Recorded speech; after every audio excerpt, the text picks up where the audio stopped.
Baik, di sini saya akan menjelaskan tentang pengertian pajak penghasilan pasal 23 dan 26. Pajak penghasilan pasal 23 dan 26 adalah pajak penghasilan yang berasal dari transaksi badan usaha, pengusaha kena pajak atau PKP dengan perusahaan terkait, jenis transaksi tertentu sesuai ketentuan Undang-Undang Pajak Penghasilan atau disingkat UU PPH. Dasar hukum pajak penghasilan pasal 23 dan 26 adalah Undang-Undang Nomor 7 Tahun 1983 tentang pajak penghasilan atau PPH. Undang-Undang PPH ini sudah 4 kali diubah. Undang-Undang PPH terakhir kali diubah menjadi Undang-Undang Nomor 36 Tahun 2008. Adapun pengertian PPH pasal 23 yaitu pajak penghasilan atau disingkat dengan PPH pasal 23 adalah pajak yang dikenakan pada suatu penghasilan. Pengertian PPH pasal 26. PPH pasal 26 adalah pajak yang dikenakan atas penghasilan yang diterima wajib pajak luar negeri dari Indonesia selain bentuk usaha tetap atau BUT dari badan pemerintah, subjek pajak dalam negeri, penyelenggara kegiatan, BUT, perwakilan perusahaan luar negeri. Pemotong PPH pasal 23 dan 26. Pemotong PPH pasal 23 dan 26 ini diatur dalam Undang-Undang Nomor 36 Tahun 2008 tentang perubahan keempat atas Undang-Undang Nomor 7 Tahun 1983 tentang pajak penghasilan. Pemotong atau pembuat bukti potong pajak penghasilan 23 atau yang membuat bukti pemotongan pajak penghasilan pasal 23 ini adalah yang pertama, pemotong pajak penghasilan 23 bentuk badan, yang kedua, pemotong pajak penghasilan 23 oleh orang pribadi. Pemotong atau pembuat bukti potong pajak penghasilan 26, semua badan usaha yang melakukan transaksi pembayaran seperti gaji, bunga, dividen, royalti dan sejenisnya kepada wajib pajak luar negeri wajib memotong pajak penghasilan pasal 26 atas transaksi sesuai dengan ketentuan yang berlaku dalam pajak. Materi selanjutnya yaitu tarif dan objek PPH pasal 23. Ada dua, yang pertama sebesar 15% dari jumlah bruto yang terdiri dari yang pertama dividen sebagaimana dimaksud dalam pasal 4 ayat 1 huruf G, yang kedua bunga sebagaimana dimaksud dalam pasal 4 ayat 1 huruf F, yang ketiga royalti, yang keempat hadiah, penghargaan, bonus dan sejenisnya selain yang telah dipotong pajak penghasilan sebagaimana dimaksud dalam pasal 21 ayat 1 huruf E. Yang kedua sebesar 2% dari jumlah bruto atas, yang dimana yang pertama sewa dan penghasilan lain sehubungan dengan penggunaan harta, kecuali sewa dan penghasilan lain sehubungan dengan penggunaan harta yang telah dikenai pajak penghasilan sebagaimana dimaksud dalam pasal 4 ayat 2. Dan kedua, imbalan sehubungan dengan jasa teknik, jasa manajemen, jasa konstruksi, jasa konsultan, dan jasa lain selain jasa yang telah dipotong pajak penghasilan sebagaimana dimaksud dalam pasal 21. Baru pengecualian objek PPH pasal 23, di mana terbagi atas 7. Yang pertama, penghasilan yang dibayar atau terhutang kepada bank. Yang kedua, sewa yang dibayarkan atau terhutang berhubungan sewa guna usaha dengan hak opsi. Yang ketiga, dividen atau bagian laba yang diterima atau diperoleh berseroan terbatas sebagai wajib pajak dalam negeri, koperasi, yayasan atau organisasi yang sejenis, badan usaha milik negara, badan usaha milik daerah, dan penyertaan modal badan usaha yang didirikan dan bertempat kedudukan di Indonesia. Yang keempat, bunga obligasi yang diterima atau diperoleh perusahaan reksadana. Yang kelima, penghasilan yang diterima atau diperoleh perusahaan model ventura laba dari bahan pasangan usaha yang didirikan dan menjalankan usaha atau kegiatan di Indonesia, dengan syarat badan pasangan usaha tersebut yang pertama merupakan perubahan kecil, menengah, atau yang menjalankan kegiatan dalam sektor usaha yang ditetapkan oleh Menteri Keuangan. Yang kedua, sahamnya tidak diperdagangkan. Yang keenam, sisa hasil usaha koperasi yang dibayarkan oleh koperasi kepada anggotanya. Yang ketujuh, bunga simpanan yang tidak melebihi batas yang ditetapkan oleh Menteri Keuangan yang dibayarkan oleh koperasi kepada anggotanya. Tarif dan objek pajak penghasilan pasal 26, yaitu di mana penghasilan yang menjadi objek pajak pasal 26 terdiri dari 6, yaitu yang pertama dividen, yang kedua bunga termasuk premium, diskonto, dan imbalan sehubungan dengan jaminan pengembalian uang. Yang ketiga yaitu royalti, sewa dan penghasilan lain sehubungan dengan penggunaan harta.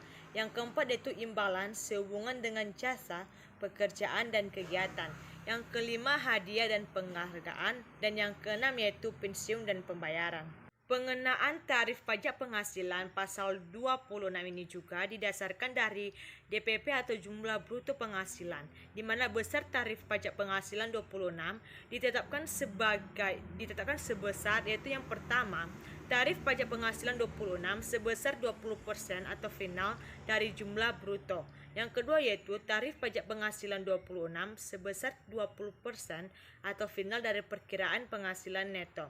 Yang ketiga yaitu tarif pajak penghasilan 26 sebesar 20% atau final dari laba bersih penjualan atau pengalian saham perusahaan. Yang keempat yaitu tarif pajak penghasilan 26 sebesar 20% atau final dari penghasilan kena pajak sesudah dikurangi pajak. Dan yang kelima yaitu tarif pajak penghasilan 26 sebesar 0% hingga kurang dari 20%. Di sini saya akan menjelaskan materi selanjutnya, pengecualian objek PPh pasal 26 dan perhitungan PPh pasal 23. Baik, pengecualian objek PPh pasal 26 terbagi menjadi dua.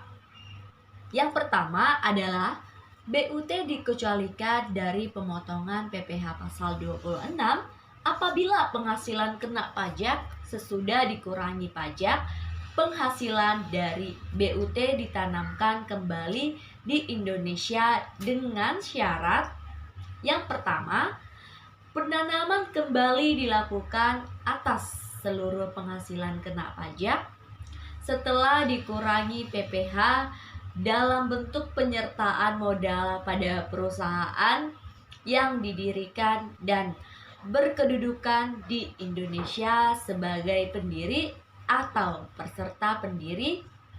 Dan yang kedua adalah dilakukan dalam tahun berjalan atau selambat-lambatnya tahun pajak berikutnya dari tahun pajak diterima atau diperoleh penghasilan tersebut.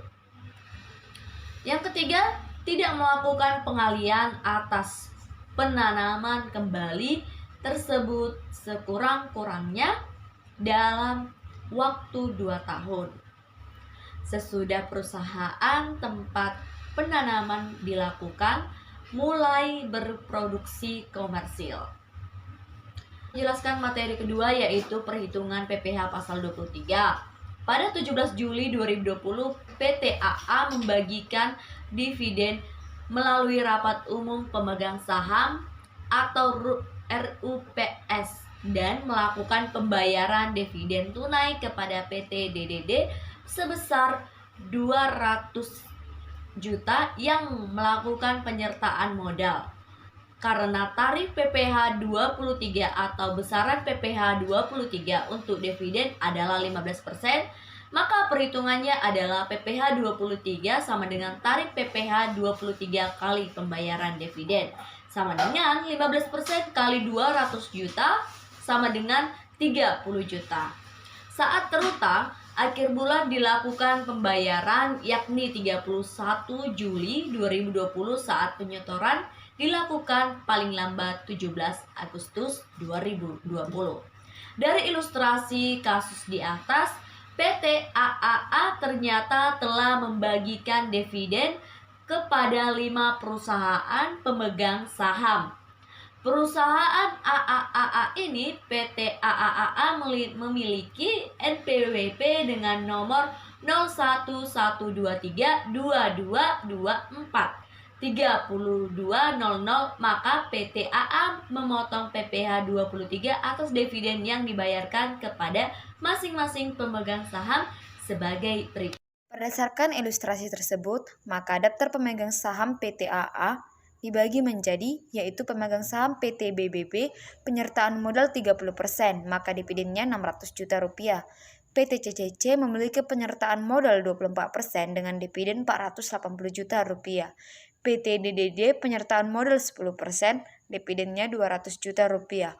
PT EE yaitu BUMN penyertaan modal 7% dengan dividen 140 juta rupiah. PT FFF penyertaan modal 5% dengan dividen 100 juta rupiah. Di sini memiliki catatan, PT BBB tidak termasuk dalam perhitungan PPh pasal 23 atas dividen, karena penyertaan modalnya lebih dari 25%. Lalu catatan kedua yaitu PT EEE bukan objek PPh 23 dividen, karena merupakan badan usaha milik negara. Nah, berdasarkan data itu, maka kita bisa menghitung PPh 23 atas dividen, yang dimana yang kena adalah PT CCC dengan penyertaan modal 24% dengan dividen 480 juta, maka didapatkan PPh pasal 23 atas dividen yaitu 7.200.000 rupiah. Lalu PT DDD dengan penyertaan modal 10% dengan dividen 200 juta rupiah, maka didapatkan PPh pasal 23 sama dengan 30 juta rupiah. Didapatkan dari 15% dikali 200 juta rupiah. PT FFF dengan penyertaan modal 5% dengan dividen 100 juta rupiah, maka PPh pasal 23 atas dividen didapatkan 15% kali 100 juta sama dengan 15 juta.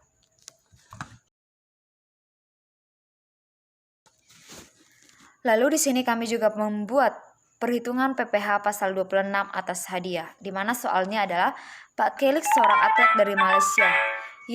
Ia mengikuti lomba lari maraton di Indonesia dan berhasil meraih juara dengan hadiah uang tunai sebesar 200 juta rupiah.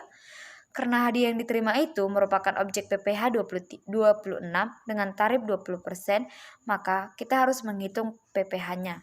Di mana rumusnya adalah PPh pasal 26 sama dengan penghasilan bruto dikali tarif PPh 26. Tarif PPh pasal 26 adalah 20%, maka 200 juta dikali 20%, maka didapatkan PPh pasal 26 sama dengan 40 juta rupiah. Dengan demikian, dari lomba maraton yang diikuti oleh Pak Kelik akan menerima hadiah berupa uang tunai sebesar 200 juta rupiah dikurang 40 juta rupiah sama dengan 160 juta rupiah.